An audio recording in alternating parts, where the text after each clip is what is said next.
जय जगन्नाथ सांग मैंने तो आज आसी जाइचु आम भोगड़ गाँव को।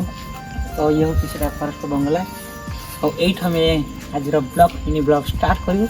तो चलतु जीवा आमर भोगड़ ग्राम। शिक्षा क्षेत्र हो कि सांस्कृतिक और परंपरा क्षेत्र में सबुथ आगु आसुवा एक गाँ जहाँ रूढ़ापदर पंचायत आसे। ये गाँवर नाम कहले प्रथम आसी थाए नाम संकीर्तन मंडली जहाँ नाम पाई प्रसिद्ध। ये गाँवर परिवेश बहुत सुंदर और शांतिपूर्ण जहाँ सहर शब्द एवं प्रदूषण ठार दूर में अवस्थित।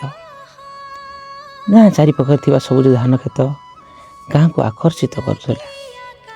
ये गाँवर अधिकांश लोक कृषक एवं सेमाने सरल जीवन यापन कर। गाँव लोक मैंने परस्पर मध्य सुसंपर्क रखी था।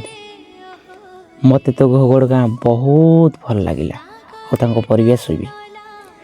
आपन जेबे भी भल और मंद कार्य आसबे निश्चय बुलिक जीवे घोगड़ गाँ और तार परिवेश।